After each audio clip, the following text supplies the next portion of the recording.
Good morning.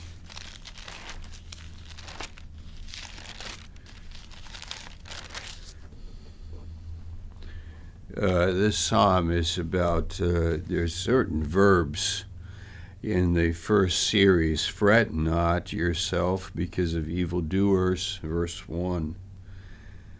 Neither be envious against the workers of iniquity. So not to worry or fret because of evil. Evil is happening in our country, happens in every country. Evil happens at the workplace, the police station, on the football team. Evil happens in a school, in a hospital. But don't worry about evil work and evildoers.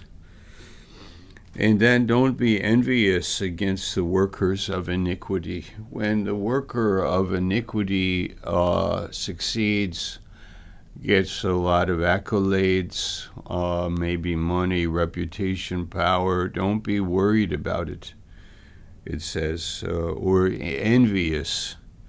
Don't be envious. Don't think of doing wicked things like they to get ahead. Don't be envious. Verse 2, they will be cut down like the grass and wither and be green and as the green herb. This is about attitude. Psalm 37 is about godly people and attitude. Verse 3, trust in the Lord and do good, and so shall you dwell in the land, and verily you shall be fed. Let's think of it as two hands. One hand is open like this and holds something loosely, and the other hand holds tightly. I hold God tightly, and then I hold my life loosely. I hold God tightly, and then I hold my job, my family, my work, my things, material things. I can hold them kind of loosely, and let God decide for me. Let God help me. So I hold tightly to the Lord. And this is in our hearts because we are born again. If you hold tightly to life, it produces problems in your soul. But if you hold tightly to God, then you can hold life loosely and you're free. You're able to love and minister and to forgive.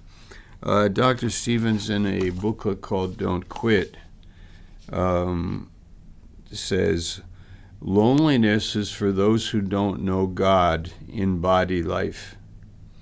Anxiety is for those who don't know themselves. Negative confessions are for those who don't know the promises in realistic living. Emptiness is for those who are not being filled with the Spirit. Ambivalent living and ambivalent spiritual endeavors come from the mistaken concept that you're losing in spiritual encounters. We are more than conquerors. He had loneliness, anxiety, negative confessions, and emptiness and ambivalent living.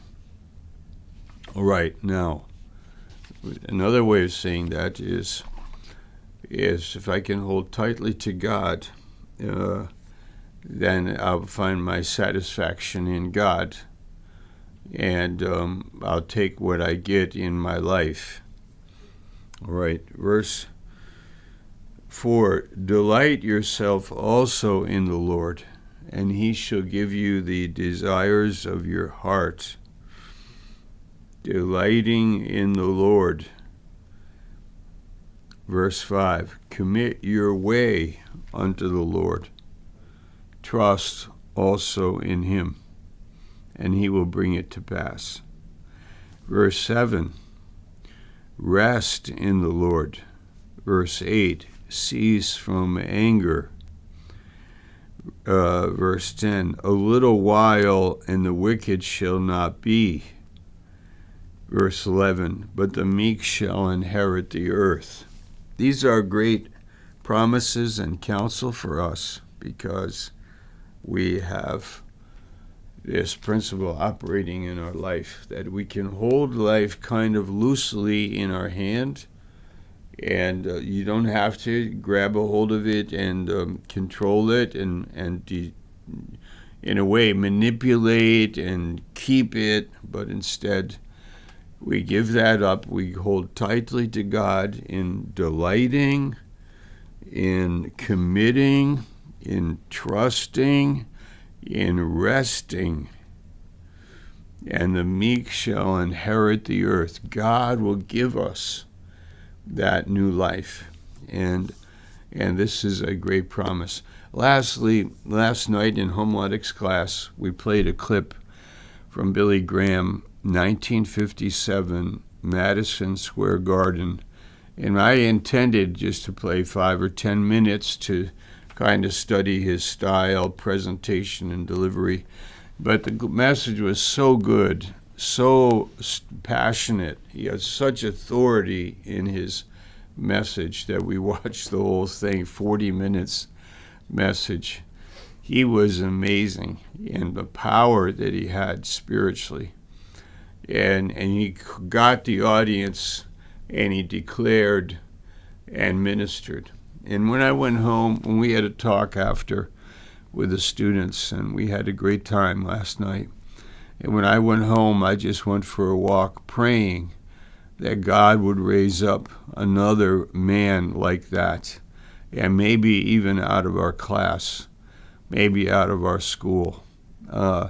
These men are precious, very valuable, very gifted, pay a high price, have found and knows the ministry and the message of magnifying Christ, because you hold tightly to Christ, then this life is not that hard.